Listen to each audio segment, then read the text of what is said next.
5 अंक स्तरीय जो हाई डिस्टेंस यानी ऊंचाई और दूरी 9.1 से दिया गया है। एक मीनार के पाद बिंदु से भवन के शिखर का उन्नयन कोण 30 डिग्री है और भवन की पाद बिंदु से मीनार का उन्नयन कोण 60 डिग्री है। यदि मीनार की ऊंचाई 50 मीटर है तो भवन की ऊंचाई ज्ञात कीजिए। पुनः प्रश्न पढ़ते हैं और इसका चित्र बनाते हैं। एक मीनार, तो एक मीनार जो ए बी है, एक जमीन है तथा एक भवन जो सी डी है। कहता है मीनार के पाद बिंदु से भवन के शिखर का उन्नयन, तो मीनार के ये पाद बिंदु के भवन का शिखर का उन्नयन कोण 30 डिग्री है तथा भवन के पाद बिंदु से मीनार के शिखर का उन्नयन कोण 60 डिग्री है। यदि मीनार की ऊंचाई 50 मीटर है तो भवन की ऊंचाई ज्ञात कीजिए। तो लिखेंगे माना ए बी बराबर 50 मीटर मीनार के पाद बिंदु से भवन ए सी ने सी डी, भवन सी डी के शिखर का उन्नयन कोण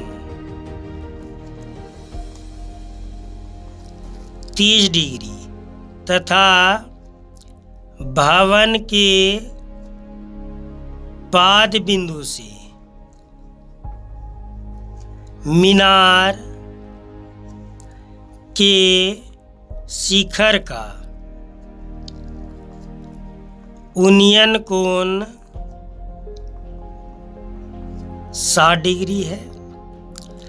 अब जो दिया गया उसे पहले लिख लेते हैं। ए बी बराबर 50 दिया गया है, 50 मीटर।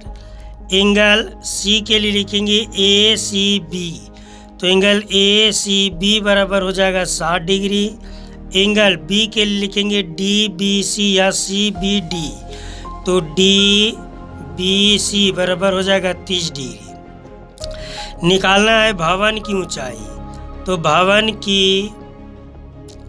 ऊंचाई, तो भवन को हम लोग माने थे सी डी, तो भवन की ऊंचाई सी डी बराबर हो जाएगा क्वेश्चन मार्क। अब लेंगे त्रिभुज पहले ए बी सी में, त्रिभुज ए बी सी में ए बी का मान दिया गया है, बी सी का मान नहीं दिया गया है, तो ए बी बट्टा हो जाएगा बी सी बराबर हो जाएगा tan थीटा।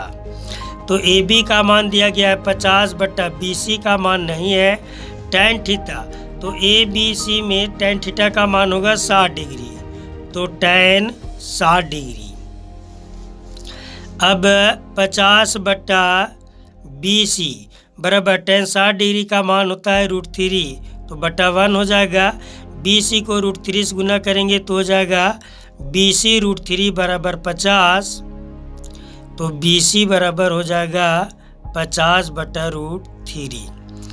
इसको यहीं रहने देते हैं और पुनः त्रिभुज बी सी डी में लेते हैं। पुनः त्रिभुज बी सी डी में, तो चित्र में देखते हैं आ जाएगा सी डी बट्टा बी सी, तो यहाँ लिखेंगे सी डी बट्टा बी सी बराबर हो जाएगा tan थीटा। तो सी डी का मान नहीं दिया गया है, तो सी डी जैसे कि तैसे बी सी का मान यहाँ पर आ चुका है 50 बट्टा √3, तो यहाँ लिख देते हैं 50 बट्टा √3 बराबर tan थीटा, तो tan थीटा का मान हो जाएगा, यहाँ चित्र में देखते हैं डी बी सी या बी सी डी में तो 30 डिग्री है, तो tan 30 डिग्री हो जाएगा। अब यहाँ मान लिखते हैं सी डी बट्टा 50 √3 जैसे कि तैसे बराबर tan 30 डिग्री का मान हो जाएगा 1/√3।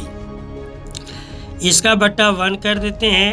अब यहाँ हम लोग कैंचिया गुना करते हैं, सी डी को 1 से गुना करेंगे तो हो जाएगा सी डी बराबर ये हो जाएगा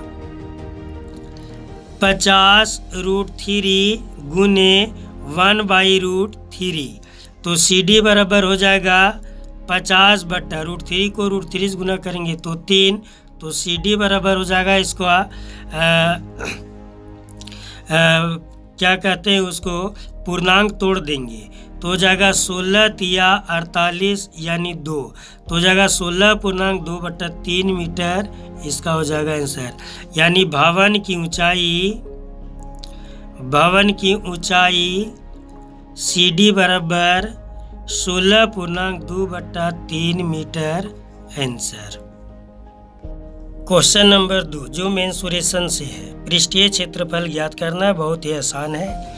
भुजा 7 सेंटीमीटर वाले घनाकार ब्लॉक के ऊपर एक अर्धगोला रखा हुआ है। अर्धगोले का अधिकतम व्यास क्या हो सकता है? इस प्रकार बने ठोस का पृष्ठीय क्षेत्रफल ज्ञात कीजिए। तो सबसे पहले एक घनाकार ब्लॉक बनाते हैं। घन के आकार है यानी जिसकी सभी भुजा आपस में बराबर होती है। तो घन की भुजा दिया गया है 7 सेंटीमीटर, तो ये भी 7 सेंटीमीटर, ये भी 7 सेंटीमीटर, ये भी 7 सेंटीमीटर, ये भी 7 सेंटीमीटर, ये भी 7 सेंटीमीटर। कहता है इसके ऊपर एक अर्धगोला रखा गया है।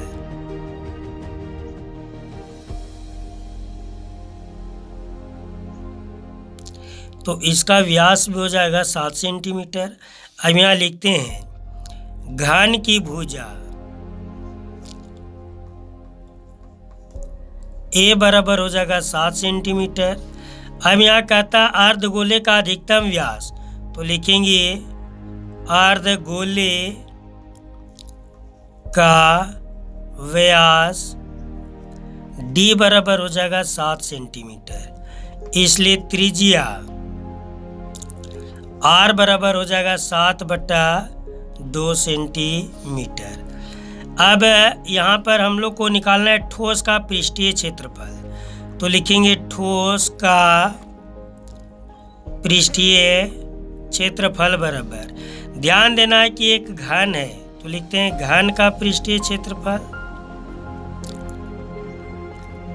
प्लस एक अर्धगोला है तो लिखते हैं अर्धगोला का पृष्ठीय क्षेत्रफल। अब यहाँ ध्यान देने योग्य बातें ये हैं कि अर्धगोला अगर इसके ऊपर रख देंगे तो एक वृत्त के आकार का है जो हम लोग को नहीं दिखाई पड़ेगा, तो इसका क्षेत्रफल भी नहीं निकलेगा, तो इसलिए लिख देते हैं माइनस वृत्त का क्षेत्रफल। तो घन का पृष्ठीय क्षेत्रफल बराबर हो जाता है 6a² प्लस अर्धगोला का पृष्ठीय क्षेत्रफल बराबर 2πr² माइनस वृत्त का क्षेत्रफल बराबर हो जाता है πr²। तो 6a² प्लस माइनस 2πr² में πr² चला जाएगा तो बच जाएगा प्लस πr²। अब मान बैठा देते हैं 6 गुने ए का मान था 7 तो 7 का स्क्वायर प्लस पाई का मान हो जाएगा 22/7 गुने आर का मान हो जाएगा 7/2 गुने 7/2। ये 7 और 7 कट जाएगा 11 दूनी 22। तो यहाँ पर हो जाएगा 6 गुने 7 सते 49 प्लस 11 सते 77/2। 49 के 6 से गुना करते हैं तो 49 9 छक 54 के 4 हाथ में 5 6 छक 24 और 5 29 प्लस इसको काट देते हैं 3 दूनी 6 8 दूनी 16 और 5 दूनी 10, तो ये जाएगा 38.5।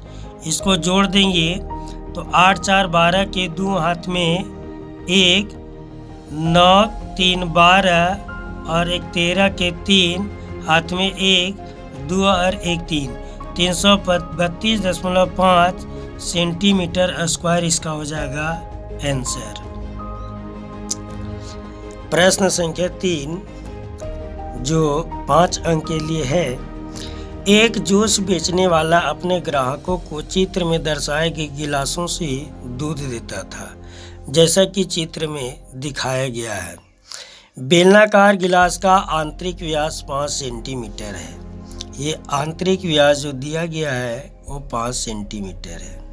व्यास दिया गया है, तो त्रिज्या इसका हो जाएगा 2.5 सेंटीमीटर।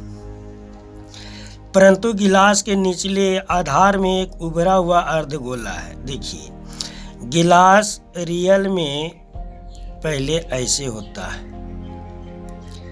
तो ये हो गया वास्तविक, ये हो गया इसके लिए वास्तविक। लेकिन अगर एक अर्धगोला लगा हुआ है तो वास्तविक ये हो गया और ये पूरे हो गया, वो आभासी हो गया। कहता है जिसमें गिलास की धारिता कम हो जाती है, जब अर्धगोला लगाया जाता है तो इसकी धारिता कम हो जाती है। गिलास की ऊंचाई, इसकी ऊंचाई दिया गया है 10 सेंटीमीटर।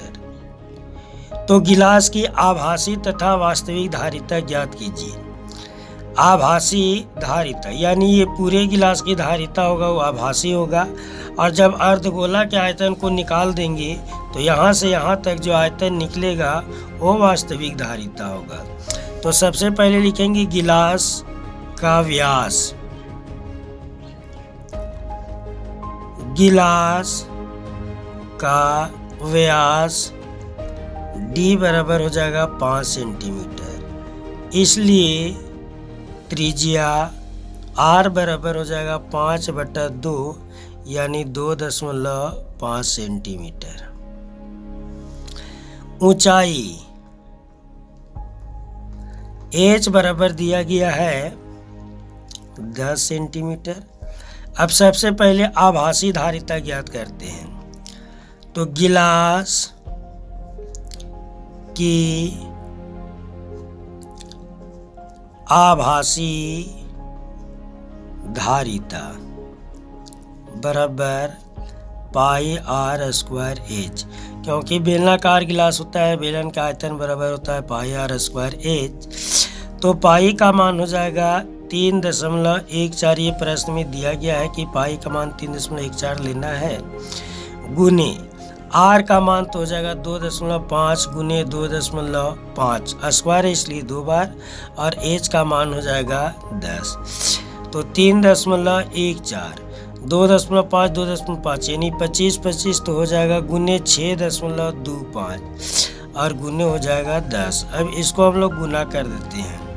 तो 314 को 6.25 से गुना करते हैं तो 6.25 3.14। 5 चौके 20 के 0 हाथ में 2, 4 दूनी 8, 2 10 के 0 हाथ में 1, 6 चौक 24 और 1 25। 5 एकम 5, 2 एकम 2, 6 एकम 6। 5 तिया 15 के 5 हाथ में 1, 3 दूनी 6 और 1 7, 6 त्रिक 18। 0 5 5 5 10 2 12 के 2 हाथ में 1, 7 6 13, 13 और 2 15, 15 और 1 16 के 6 हाथ में 1, 8 और 1 9 और 1.224 अंक पर, यानी हो जाएगा 2 और 2 4 अंक पर। और इसको भी 10 से गुना करना है तो 1 0 और बढ़ जाएगा तो दशमलव यहाँ हो जाएगा, यानी हो जाएगा 196.25 सेंटीमीटर क्यूब। ये निकल गया आपका आभासी धारिता। अब यहाँ प्रश्न में कह रहा है कि वास्तविक धारिता भी ज्ञात कीजिए। तो लिखेंगे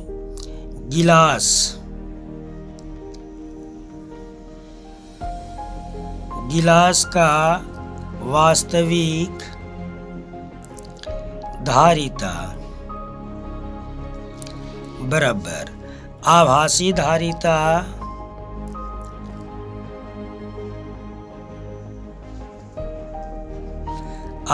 धारिता माइनस अर्धगोला का आयतन। यहाँ ध्यान देने योग्य बातें हैं कि यहाँ पर ये आभासी धारिता हो गया। जब अर्धगोला लग गया तो इतना दूर का ही आयतन निकालना है, तो अर्धगोला के आयतन को घटाना होगा। तो आभासी धारिता आ गया था हमारे पास 196.25 माइनस अर्धगोला के आयतन का सूत्र तो 2/3 पाई आर क्यूब, तो हो जाएगा 196.25 माइनस 2/3 गुने 3.14 गुने 2.5 गुने 2.5 गुने 2.5 तो हो जाएगा 196.25 माइनस 2/3। अब इसको हम लोग को गुना करना होगा। तो 25 से 625 को हम लोग 25 से गुना करते हैं तो आ जाएगा 5 पचे 25 के 5 हाथ में 2, 5 दूनी 10 और 2 12, 6 पचे 30 और 1 31, 5 दूनी 10 के 0 हाथ में 2, 2 दूनी 4, 5 दूनी 10 के 0 हाथ में 1, 2 दूनी 4 और 1 5, 6 दूनी 12। तो 5 2 5 और 1 हो जाएगा 6, 3 2 5 1। अब इसको हम लोग को गुना करना पड़ेगा 3.14 से। तो हो जाएगा 5 चौके 20 के 0 हाथ में 2, 4 दूनी 8 और 1 9, 5 चौके 20 के 0 हाथ में 2, 4 दूनी 8 और 2 10 के 0 हाथ में 1, 6 चौक 24 और 1 25 हाथ में 2, 5 चौके 20, 2 22 के 2 हाथ में 2, 4 एकम 4 और 2 6, 5 एकम 5, 2 एकम 2, 6 एकम 6, 5 एकम 5, 1 एकम 1, 5 तिया 15 के 5 हाथ में 1, 3 दूनी 6 और 1 हो जाएगा 7, 6 त्रिक 18 के 8 हाथ में 1, 5 दे 15 और 1 16, 3 एकम 3 और 1 4। तो इसको जोड़ देंगे तो होगा 0 5 5 5 10 2 12 के 2 हाथ में 1, 7 और 1 8 6 14 14 2 16 के 6 हाथ में 1, 8 1 9 9 5 14 14 और 6 20 के 0 हाथ में 2, 6 1 7 और 2 9 और 4। अब इसको हम लोग को गुना करना पड़ेगा 2 से।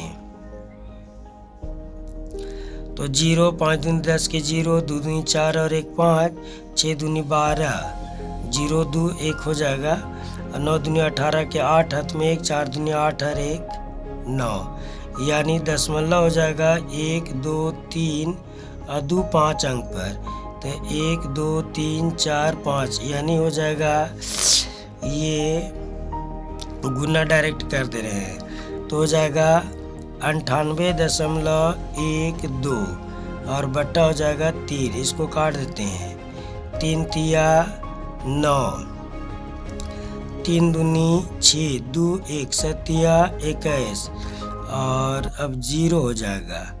तो यहाँ पर अब घटा देंगे 196.25 माइनस 32.70 तो हो जाएगा 5, 12 में 7 गया तो 5 दशमलव, यहाँ बच गया 5, 5 में से 2 गया तो हो जाएगा 3, यहाँ बच गया 9, 9 में 3 गया तो हो जाएगा 6 और 1, यानी 163.55 सेंटीमीटर स्क्वायर हो जाएगा इसका आंसर।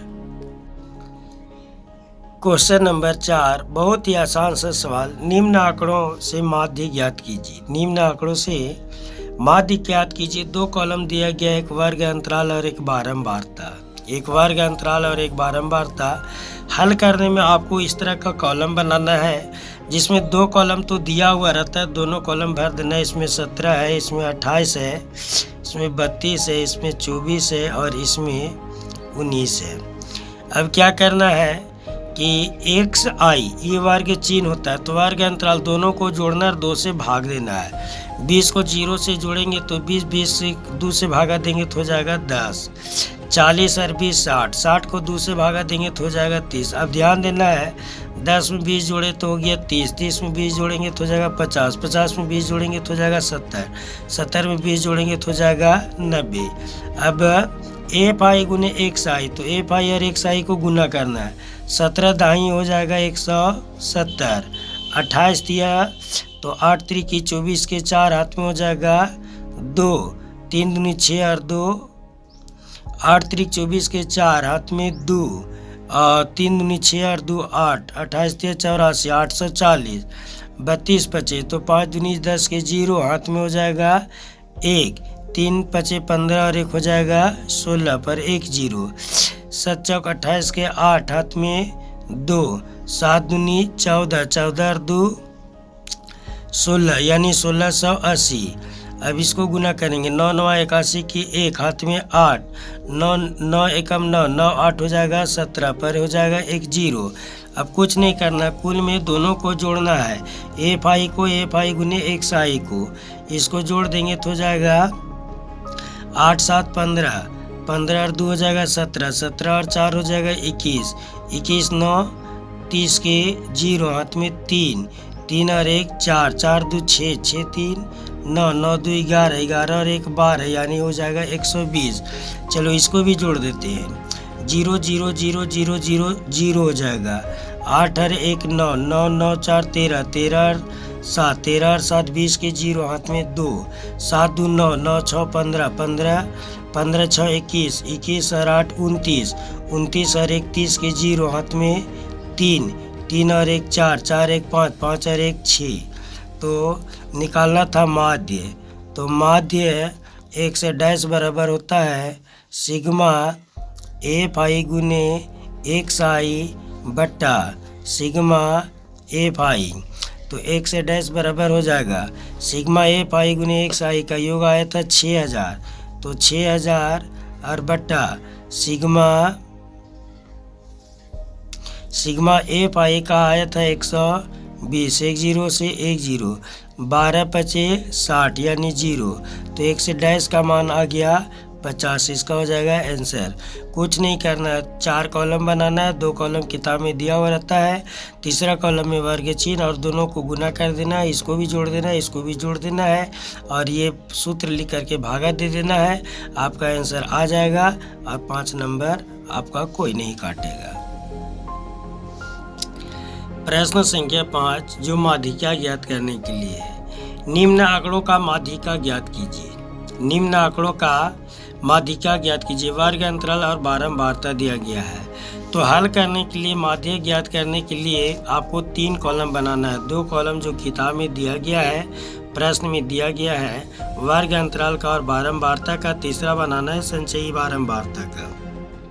और देखिए संचयी बारंबारता किस प्रकार से बनाया जाता है।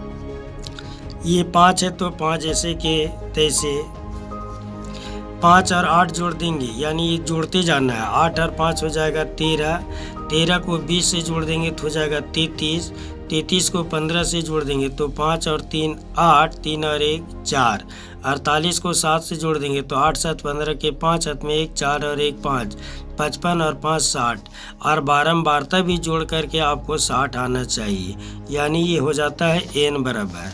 माध्यक बराबर एक सूत्र होता है, माध्यक वर्ग किसे कहते हैं, तो n/2 से अधिकतम और निकटतम, तो n/2 निकालेंगे तो हो जाएगा 60/2, काटेंगे तो हो जाएगा 30, यानी n/2 का मान आ गया 30। n/2 के निकटतम और अधिकतम, तो 30 से अधिकतम 33 है और निकट भी 33 है, 48 भी अधिक है लेकिन निकटतम 33 है। तो 33 में क्या करना है कि इसमें एक घेरा लगा देंगे, तो इसी ये पता चलेगा कि ये माध्यक वर्ग है। माध्यक बराबर सूत्र होता है L + n/2 - CF/F × H। तो सबसे पहले L आता है, तो L बराबर होता है माध्यक वर्ग की निम्न सीमा, तो यानी हो जाएगा 20, n/2 तो दिया गया है, CF माध्यक वर्ग के ठीक पहले वर्ग की संचयी बारंबारता, तो माध्यक वर्ग की संचयी बारंबारता 33 है, उसके ठीक पहले 13 है, तो CF बराबर हो जाएगा 13। अब H बराबर, तो माध्यक वर्ग की माप 30 में 20 गया तो हो जाएगा 10, और एक F बच गया माध्यक वर्ग की बारंबारता तो हो जाएगा 20। अब माध्यक का सूत्र लिखते हैं, माध्यिका बराबर L + n/2 - CF/F और × H, इस पर बैठा देंगे तो L का मान था 20 और प्लस n/2 का मान था 30 माइनस CF का मान था 13, तो हो जाएगा 13 और बटा F का मान था 20, तो यहाँ हो जाएगा 20 और × H का मान है 10, तो ये 10 दूनी 20 कट भी जाएगा।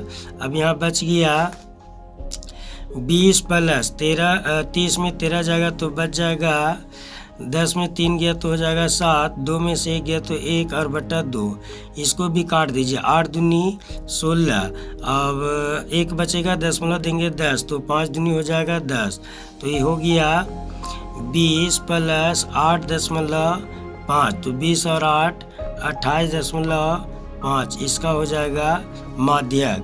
तो देखिए कितना आसान है, आपको सूत्र याद रखना है, सूत्र पर मान बैठा देंगे, आपका आंसर बहुत ही आसानी से आएगा और 5 नंबर आपका फिक्स हो जाता है।